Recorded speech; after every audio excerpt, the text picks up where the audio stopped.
Welcome to all of you. I am Nirupama. और last video में जैसा हमने शेयर किया था कि कौन से ऐसे रेड फ्लैग्स हैं ट्विन फ्लेम जर्नी में जिनकी तरफ हमें ध्यान देना बहुत ज़रूरी है। हम अगर अपनी जर्नी को स्मूथली आगे बढ़ाना चाहते हैं तो we should not do these things. So we were talking about the don'ts, right.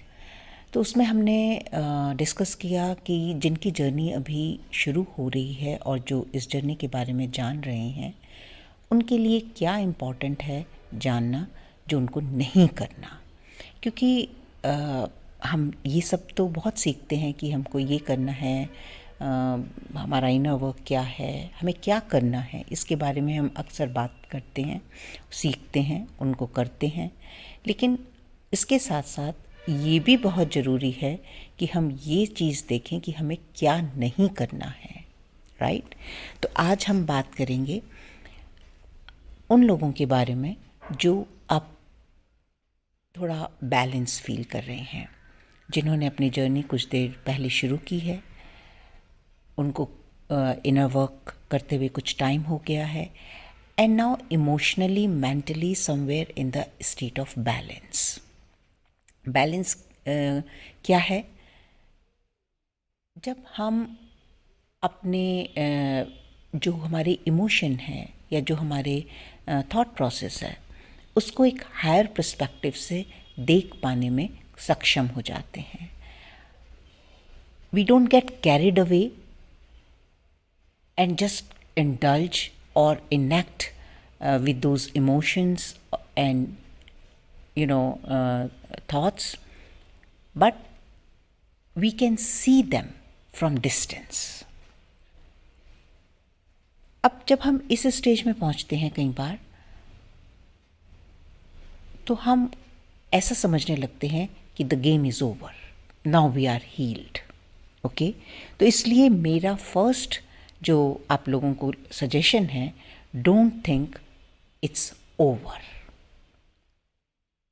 आपकी जो लर्निंग है वो अभी ओवर नहीं हुई है, आपका जो वर्क है वो अभी ओवर नहीं हुआ है।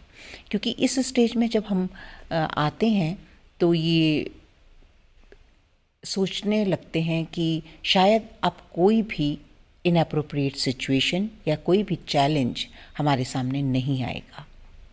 Now we have done it all, and अगर कोई इस तरह की सिचुएशन आती है then we get really disturb. ये क्या हुआ, हम तो इतने दिन से इनर वर्क कर रहे थे, तो फिर क्या ये इनर वर्क काम नहीं करता?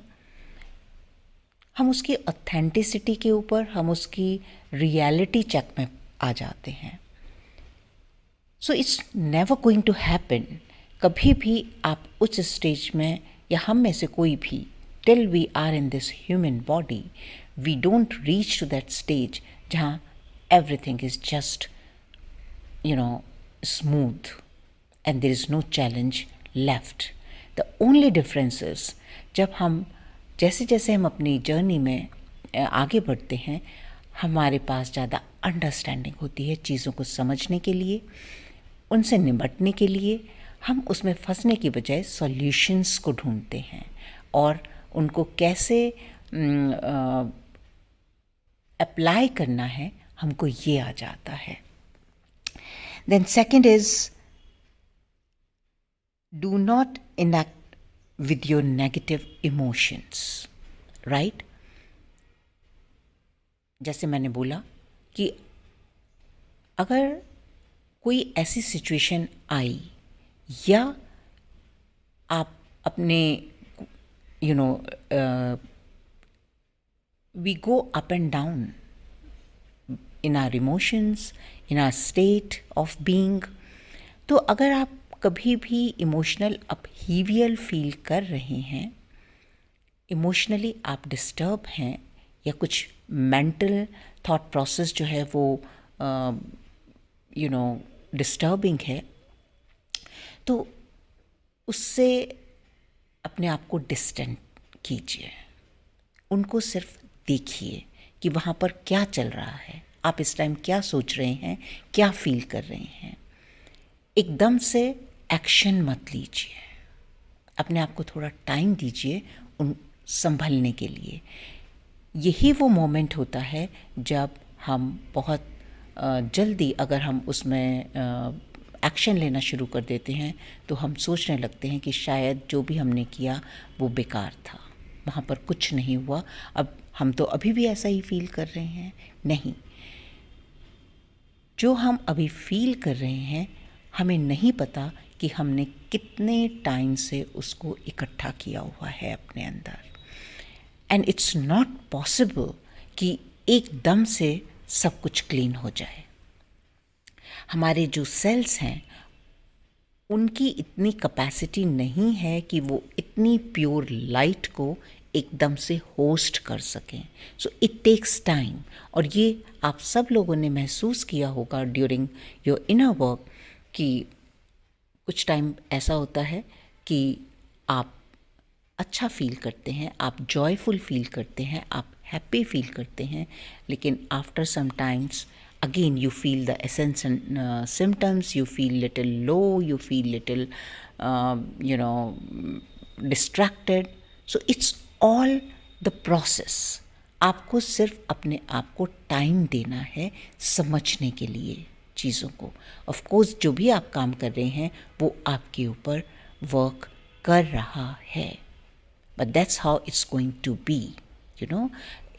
कोई एकदम से ऐसा कुछ नहीं होगा कि आपने थोड़ा इनर वर्क किया then everything whatever you have deposited as shadow, और जो आपकी पास्ट एक्सपीरियंसेस हैं वो एकदम से ख़त्म हो जाएंगे। It will take little time, gradually you will reach there. The third point is do not compare yourself with others. और यहाँ पर जो है ये पॉइंट बहुत इम्पॉर्टेंट है ध्यान रखने के लिए। यहाँ पर एक तो इनर वर्क सीखते हुए कई बार आप लोग ग्रुप्स ज्वाइन करते हैं, राइट? तो वहाँ सब अपने एक्सपीरियंसेस शेयर कर रहे होते हैं, आप लोग औरों से इंटरेक्ट करना शुरू कर देते हैं। तो जहाँ भी आपको थोड़ा सा भी डिफरेंस लगता है अपने प्रोग्रेस में, you go into that stage of comparison. उनके साथ ऐसा हो रहा है, उनको ऐसा दिख रहा है, उनको ऐसे मैसेजेस मिल रहे हैं, मुझे क्यों नहीं हो रहा, या उन और एक अब यहाँ पर एक स्टेज ऐसी भी आती है कि most of the partners, those who were running, start coming back in your life. और कुछ if not completely कुछ interaction शुरू हो जाता है, you start getting some messages, some kind of a आप इसको बिल्कुल भी एक तो मिसगाइड मत हो कि आपका रियूनियन हो गया है। No, it's not yet, okay. अभी भी आप प्रोसेस में हैं और आप हील हो रहे हैं। तो या तो वो कुछ आपको मिरर करने आए हैं, आपको ये दिखाने आए हैं, क्योंकि जब हम बैलेंस में होते हैं और जैसे मैंने बोला कि हम ये फील करने लगते हैं कि okay now I am healed, now I have done my work once and for all, तो आपको वो मिरर दिखाने आएंगे, कुछ ऐसे इश्यूज दिखाने आएंगे। They are doing their work even if they are running. Running हम तभी सोचते हैं कि अगर कोई हमारे कांटेक्ट में नहीं है तो हम उनको रनिंग का किताब दे देते हैं। ऐसा नहीं है। जो चेज़ कर रहे हैं they are also running from something, किस चीज़ से? अपने ओन सेल्फ से, अपने सेल्फ एक्सेप्टेंस से, अपने सेल्फ लव से, अपने इश्यूज से रन कर रहे हैं। तो we in a way both the partners are running from something and chasing something, right? तो जब वो वापस आने लगते हैं या नहीं भी आने लगते, तो जब भी आप ये स्टेट में हों, आपको अपने आप को कंपेयर नहीं करना है, क्योंकि अगर एक किसी का पार्टनर ने कोई मैसेज कर दिया या तो दूसरे ये समझने लगते हैं कि शायद हमारा तो इनर वर्क काम ही नहीं कर रहा, या हम कुछ गलत कर रहे हैं क्योंकि वो तो आए ही नहीं है। कंपैरिजन इसलिए नहीं करना है कि सबका बैगेज डिफरेंट है, सबकी स्टेजेस डिफरेंट हैं। एक जर्नी और एक डेस्टिनेशन होते हुए भी सबकी स्टेजेस, सबकी बैगेज, सबकी कार्मिक इम्प्रिंट, सबकी बिलीफ सिस्टम, सबके पैटर्न्स डिफरेंट हैं, and they are taking their own time to heal. हर बार जब भी इस सिचुएशन पे पहुँचें कि आपने अपने आप को कंपैरिजन में डाला है, अपने आप को बाहर निकालें। The next point is do not जज योर ट्रांसफॉर्मेशन बाय यूनियन। क्या मतलब है कि जो हमारी लाइफ में ट्रांसफॉर्मेशन होने लगती है, जो चीज़ें चेंज होने लगती हैं, हम उनकी तरफ देखते ही नहीं हैं, तो हम स्टेट ऑफ ग्रैटिट्यूड में नहीं आ पाते। हम हमेशा, हमारा अभी तक यूनियन नहीं हुआ, इसका मतलब कुछ भी चेंज नहीं हो रहा, राइट? तो एक वो हमने एक यार्ड स्टिक बना दिया है कि जब तक यूनियन नहीं होगा हमारी लाइफ चेंज नहीं हो रही है। वेयर एज अगर आप देखना शुरू करेंगे, जैसे जैसे आप हील हो रहे हैं, आपकी बहुत सारी चीज़ें चेंज हो रही हैं, आप ट्रांसफॉर्म हो रहे हैं एट सो मैनी लेवल। आपकी अबंडेंस कॉन्शियसनेस चेंज हो रही है, आपके पैटर्न्स चेंज हो रहे हैं, आपका बिलीफ सिस्टम चेंज हो रहा है, आप किस तरह से चीज़ों को पहले देखते थे वो चेंज हो रहा है, आपकी दूसरी जो रिलेशनशिप्स हैं वो चेंज हो रही हैं। तो this is all the part of your inner work and transformation. और जब तक ये नहीं होगा, जो डिवाइन काउंटर पार्ट हैं, जो आप मतलब जिसके लिए ये सब हो रहा है, एक तरह से उनका काम ख़त्म नहीं होगा। और वो जो एक परमानेंट जिस यूनियन की हम बात कर रहे हैं, हमें उस स्टेज में पहुंचने के लिए इस प्रोसेस के थ्रू जाना ही पड़ेगा। There is no shortcut. और यही मैं बार बार बोलती हूँ कि अपने आप को किसी टाइम लिमिट से बाइंड मत कीजिए कि 3 महीने और 4 महीने और 5 महीने। This is all wrong. Just chuck it out from your system. Then next is do not act in fear with your partner.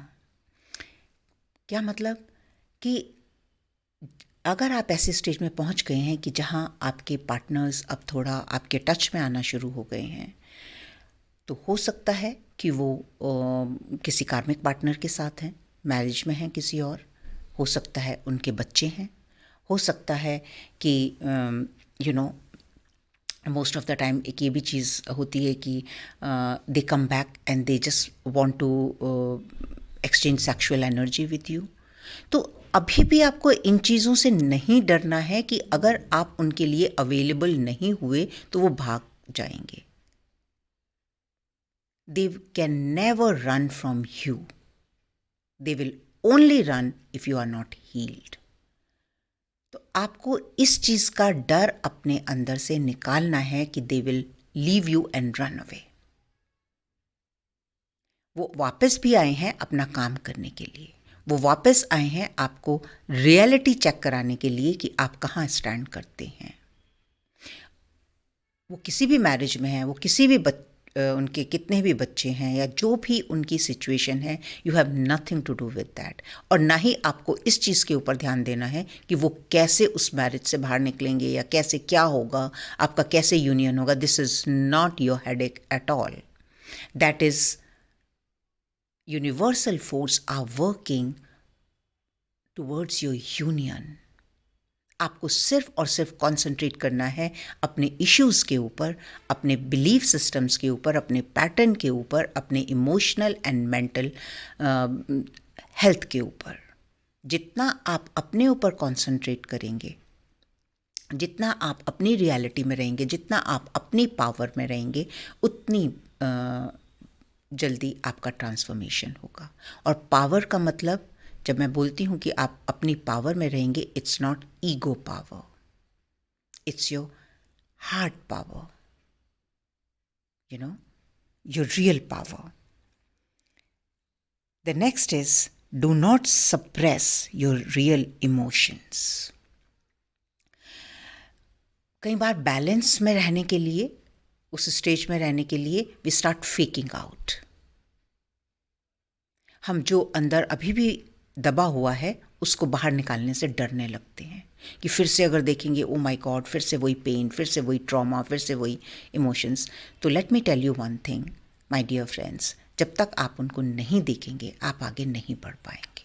And that is the beauty of this journey, that you can never fake anything. Now you are working with God's energy. आपको लगता है कि आप किसी चीज़ को fake कर पाएंगे, आपको लगता है कि आप कोई शॉर्टकट ले पाएंगे, आपको लगता है कि आप कुछ छुपा पाएंगे. Everything is just open. So might as well encounter it. जो भी आपके इमोशंस हैं, जो भी आपका थिंकिंग है, जो भी आपके अंदर है, उसको आने दीजिए बाहर और उसको एनकाउंटर कीजिए. जितना डिले करेंगे आपका टाइम वेस्ट होगा. It's not going to work. Okay. So these are the very important, there are many, but they are very, very important red flags when you are at that stage of your twin flame journey. अब आगे बढ़ते हैं और the last point I would like to share with you all here is you have to just keep moving ahead. और अब बात करेंगे उन लोगों के लिए जो थोड़ा सा और आगे बढ़ चुके हैं. You know, they are in tranquility, they are very peaceful. अब जो रेजिस्टेंस है ऑलमोस्ट ख़त्म है. वो हर चीज़ को एक हाई पर्सपेक्टिव से देख पा रहे हैं. बहुत सारा ट्रांसफॉर्मेशन हो गया है और very harmonized and peaceful state में हैं and very close to their union because their most of work has been done. आपके लिए जो पहली चीज़ है वो ये है कि do not separate yourself from people. यहाँ पर क्या आता है, क्योंकि जब हम अपना इनर वर्क सीखते हैं और हम ये सीखते हैं to be in solitude, आप अपने साथ रहिए. आप ज़्यादा सोशलाइज और इन चीज़ों में मत अपना टाइम वेस्ट कीजिए. लेकिन अब जब आप इस स्टेज पे पहुंच गए हैं तो now you are ready to do God's work. Okay. आपको डिटैच रहना है, चाहे वो कोई भी हो, चाहे वो कितने भी क्लोज रिलेशंस हों आपके, चाहे वो आपकी फैमिली है, फ्रेंड्स हैं, कोई भी हैं. आपको डिटैच्ड हमेशा रहना है, लेकिन आपको सेपरेट नहीं रहना है, डिस्टेंट नहीं रहना है.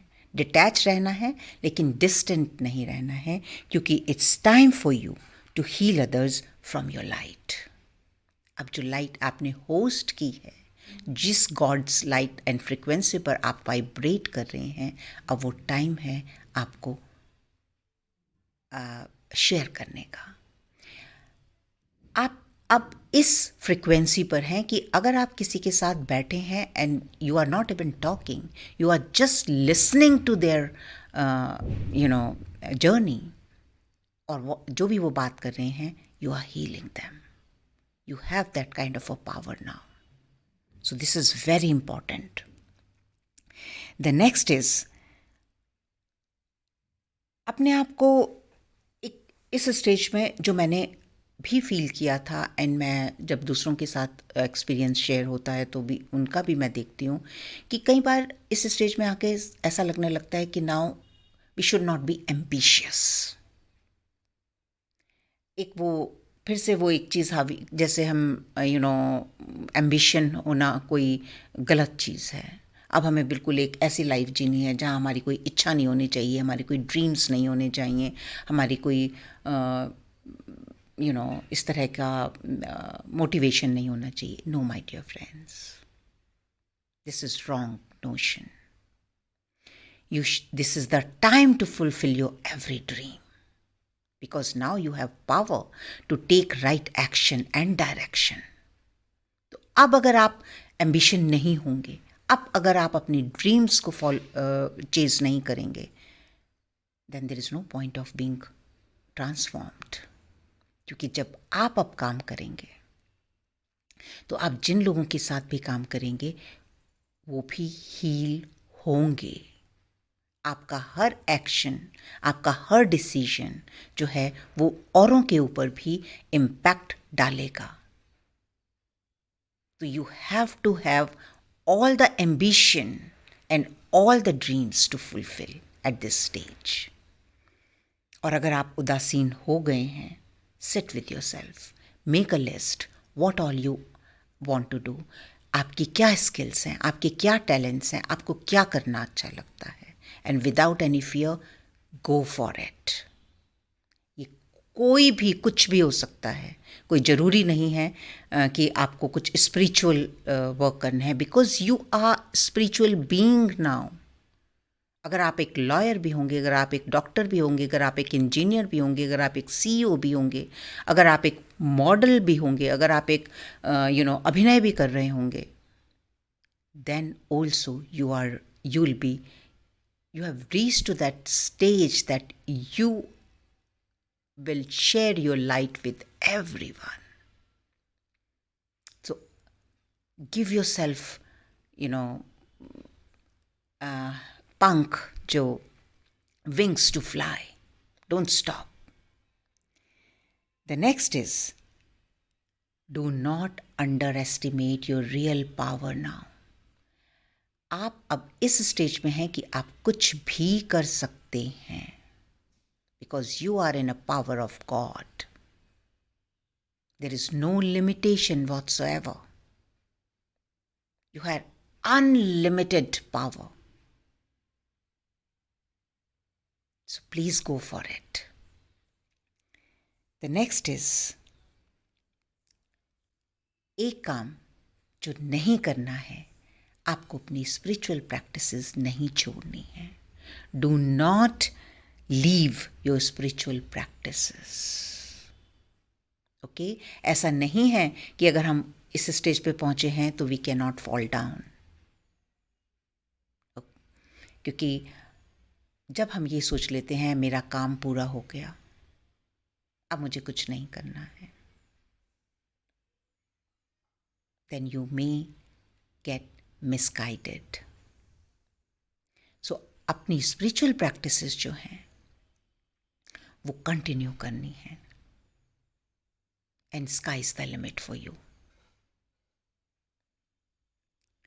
सो ऑल ऑफ यू, आप जिस भी स्टेज में हैं और आप जो भी सीख रहे हैं कि आपको क्या करना है, उसके साथ साथ अगर आप इन चीज़ों का भी ध्यान रखेंगे कि आपको क्या नहीं करना है, then you will speed up your progress.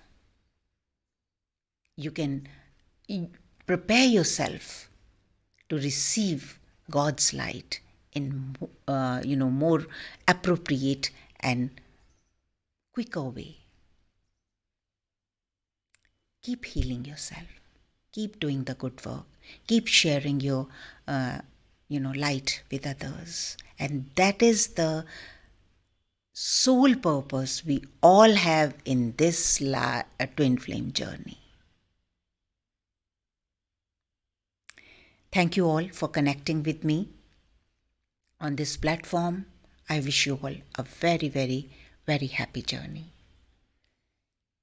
जिसको भी कोई भी पर्सनल एडवाइस मुझसे लेनी है, you have my number and my email address. Feel free to do so, but the only thing is, if you want to get the guidance at personal level, it's going to be paid. But anytime you can talk to me for 10-15 minutes for free. See you in the next video.